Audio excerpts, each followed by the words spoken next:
At in my life, for today's video mga day, gagala tayo dito sa Paulding, New Zealand, the town of New Zealand, Paulding. So, itong isa, may bumili kasi sa kanya ng sapatos na color changing F1 na Nike shoes. Tapos, sabi niya, samahan ko daw siyang pumunta sa Paulding para mag-send ng parcel. So, ako naman, kagigising ko lang, dali-dali ako nag-toothbrush para makasama at hindi na nga ako nagbihis ng damit na yung tinulog ko kagabi, yun na rin ang sinuot ko. Yun lang, nag-toothbrush lang ako, nagsuklay, yun na, wala nang makeup at bleach ko na, tara na kagad para may iba-vlog na naman tayo dito sa ating YouTube. So, kailangan natin sumama kung saan pupunta itong isa kasi gusto ko talaga mag-video dito sa town ng Paulding, lalo na pag maganda yung araw at walang ulan. So ito ngayon, maganda yung araw, so nakasama na nga ako at binibidyo ko na yung mga bulaklak dito sa Paulding, town ng Paulding. So ito pala yung pinakamagandang town dito sa New Zealand at naka 16 times na siyang nanalo dahil sa pinakamaganda nilang view. So papunta na nga kami dito sa Paulding. So ito pala yung aming view dito sa bundok sa province ng New Zealand kasi nakatira naman kami sa medyo malayo sa town. So siguro sa 30 minutes from our town to Paulding. So ito nga yung view. So dito na kami sa Paulding Maday. So ito na yung mga punong kahoy nila dito. Yung ibang punong kahoy na mumulaklak na din. So every season kasi yung mga kahoy dito, iba't iba yung namumulaklak. So ngayon, summer ngayon, yung ibang kahoy is may mga bulaklak din. So ito pala yung Paulding town dito sa New Zealand. So makikita mo yung mga kahoy dito, greenish na green kasi katatapos lang nag-winter at napalit na sila ng kanilang mga dahon at ngayon ay napaka-healthy at napaka-green na ng kanilang mga dahon. At ito pala yung town ng Paulding, New Zealand. So yung naninirahan pala dito is nasa 7,750 katao lamang. So maliit lang talaga yung population nila dito sa New Zealand. Sabi nga nila, mas marami pa daw yung population ng baka at saka mga karniro dito sa New Zealand. So ito na nga guys, kasi ito naman yung view dito sa Paulding. Talagang may sinasadya talaga nilang taniman ng mga bulaklak sa paligid ng town na to. So dyan makikita mo talaga yung mga boxes ng mga garden, yung mga tinatawag nilang bed garden. Ayan, kahit nasa gitna ng kalsada may mga garden pa talagang bulaklak. So for season kasi yung temperature of climate dito sa New Zealand. So for apat din na busy sila magpalit-palit kung itatanim nila dyan. Apat na busy silang magpalit ng mga bulak na para itanim nila dyan sa kanilang bed garden. Tinatawag nilang bed garden kasi naka-box-box. So ito pala yung mga pananim ngayon na pang summer na mga bulaklak. So habang nag-aantay nga ako sa isa kasi na nag-send siya ng parcel doon sa New Zealand Post, New Zealand Carrier. So ako naman, nagbibisihan na naman ako dito mag-video dito sa Paulding town. Ang target ko talagang binidyohan dito magandang mga bulaklak. So ayan, yung mga bulaklak dito.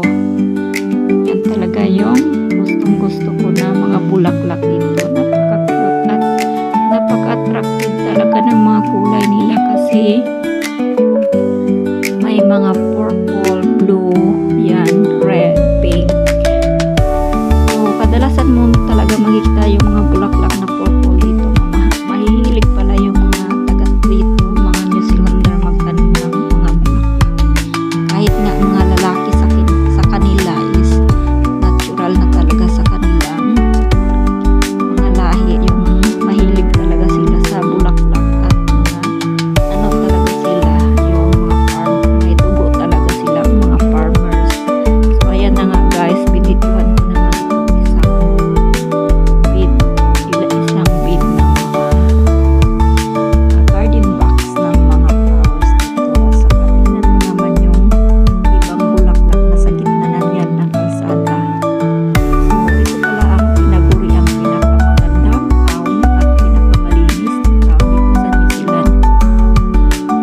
So kaya nanalo sila ng 16 pieces na the top beautiful town in New Zealand. So yan naman yung bulaklak na kakaibang bulaklak binidyohan ko. So yung ibang bulaklak dyan is hindi ba masyado na nag-bloom. So parang kalahati pa lang yung bulaklak na lumabas. Yung sa taas naman is mga next week siguro mag-bloom na yan, magpa-flowers na yan sila. So ito naman yung pinaka-sentro ng New Zealand. So dito kami bibili ng mga aming mga pagkain. So dyan yung isa sa pharmacy niya, may kinukuha din siyang habang ako'y nag-aantay dito sa paligid.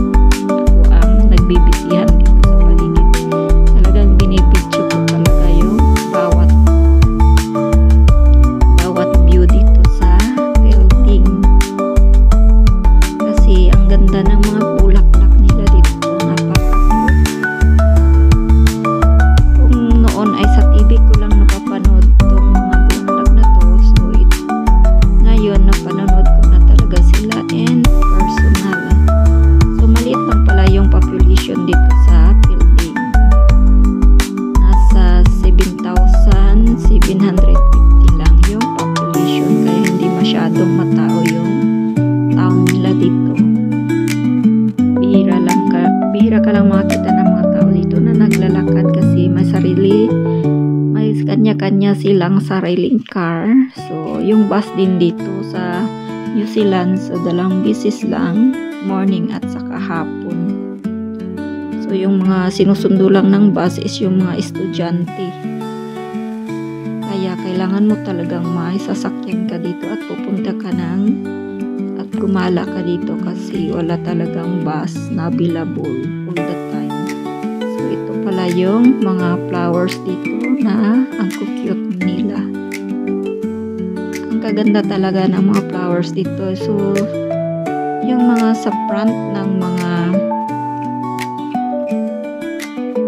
building dito is nakapaligid talaga sila ng mga magagandang bulaklak. Ayan. Tinatanim talaga ng council at sinasadya talaga ng itanim niyan mga bulaklak, at may mga hardinero din sila dito naka-assign. Ayan yung mga bulaklak na ang cute tingnan, at saka napakaganda yung mga kulay nila. Ngayon ko lang nakita tong mga klaseng bulaklak na to dito lang sa New Zealand. Siguro nabubuhay din ito sa mga malalamig, kaya ang ganda ng mga bulaklak nila. Mahilig din pala sila sa mga purple na bulaklak or blue na kulay na bulaklak. Kasi kadalasan yung mga tinatanim nila dito is mga blue or purple na bulaklak. So ayan, binibidyo ko habang nag-aantay ako sa isa kasi kumuha pa siya ng kanyang gamot dito doon sa pharmacy na tinatawag nilang chemist dito yung pharmacy. So nagbibisihan muna ako dito mag-video sa mga cute na bulaklak. So ito naman yung building town na makikita mo. So bawat shop dyan sa harap ng kanilang shop. So ganyan talaga, may nakatanim talagang mga bulaklak. Nilalagay nila dyan sa mga square bead ng mga bulaklak. Cultivate talaga nila dyan. Yung mga council ng New Zealand ay may mga tao talagang nag-cultivate ng mga flower dyan at nagtatanim. So every season sila nagpapalit ng mga bulaklak. So ganito yung bulaklak ngayon pag summer. So next season na naman, kasi summer ngayon, papunta ng autumns na, winter. Papunta na ang winter. So iba na naman yung itatanim nila dito pagkatapos tong pang summer na bulaklak. So yan yung mga bulaklak nila dito. Habang ako ay nag-aantay sa isa, inidyo ko yung mga magandang Lagi talaga ako magsasawa sa katitingin nitong mga cute na bulaklak dito sa building. Ayan. Cute. Maliliit lang siya yung bulaklak niya, pero marami sila pag nagbulaklak. So lahat ng bulaklak nila is parang kasing dami din ng mga dahon nila. Iba't ibang kulay. So pero yung mas nagustuhan kong kulay yung purple na may white sa gitna. Purple red, pero magaganda naman talaga sila lahat. So tapos na kami sa kanyang appointment na kumuha ng yung nag-send ng parcel, tapos kumuha ng kanyang gamot. So pauwi na pala kami nito. Tapos bumili pala siya, dumaan siya doon sa Pizza Hut kasi gutom na kami kasi tanghali na. So bumili siya ng Pizza Hut, yung Hawaiian dito sa building. So napakasarap dito ng Pizza Hut. Yung nagustuhan ko is yung Hawaiian or yung pepperoni Pizza Hut kasi napakasarap. Marami siyang cheese. So papunta na nga kami dito. Bibili na kami ng cheese dito sa building New Zealand. So ang ganda talaga ng panahon. Yan na nga guys, nakabili na kami ng cheese para sa aming pang lunch for today. Ayan guys, ang ganda ng panahon ngayon kasi mainit na. Last week kasi buong linggo na maulan, so hindi kami nakalabas, nasa bahay lang kami. So ngayon nakalabas na kami, so nag-video na talaga ako, may pang YouTube na naman ako. So ito na nga, binidyohan ko na rin yung mga bahay dito ng mga New Zealander. So maganda yung mga bahay nila guys, pero yung mga bako nila is gawa lang sa mga kahoy. So kadalasan yung mga bahay nila dito is gawa lang sa mga kahoy. Tapos yung bako din nila gawa lang din sa mga kahoy. So bihira lang talaga yung mga gawang cemented. So ito yung mga bahay nila, at kung titingnan nyo, marami din silang iba't ibang uri ng mga bulaklak na pananim sa mga bahay nila. At ito naman yung mga punong kahoy. Talagang maraming punong kahoy kahit na sa city or sa town na talagang sinasadya nilang taniman yung gilid ng kalsada ng mga punong kahoy. So ito na nga guys, pauwi na nga kami, papunta na kami sa aming bahay. So yan pala yung magandang bahay dyan na nagugustuhan ko pag lagi kaming pumupunta sa building. So ito pala, nag-stop over kami dito sa tindahan before sa makarating sa aming bahay. So may nakita ako dito na lily na malalaki. Pangalan pala dito ay lily or African lily or tinatawag na blue lily.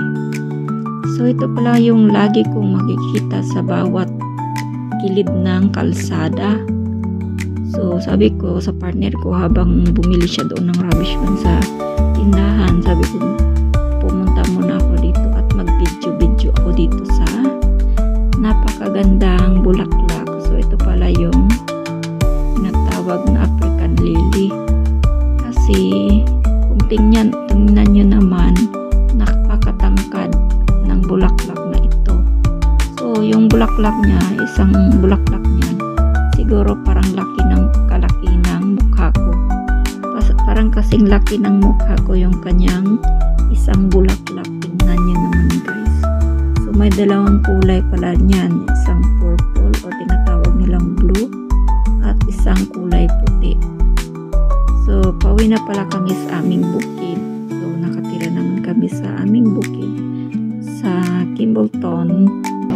Yung population pala sa Kimbleton is nasa 500 lang nakatira doon. So ito nga, marami din akong nadaanan ng mga bulaklak sa aming kalsada din dito sa tabi ng mga kalsada. daming mga bulaklak na nakaka-amis talaga. So ang view dito is parang subdivision. Talagang napaka-importante sa kanila yung mga damo. So pinakating nila yung mga damo na yan, yung mahabang damo, para i-prepare para kung nag-winter. Yan yung pinapakain nila sa tupa at sa mga baka nila dito. Ayan, yan yung mga bulaklak na nagkaanan nila. So nagagandahan talaga ako sa mga bulaklak. Kaya yung nakita ko kanina na bulaklak doon, talagang pinuntahan ko talaga at yung picture. So pauwi na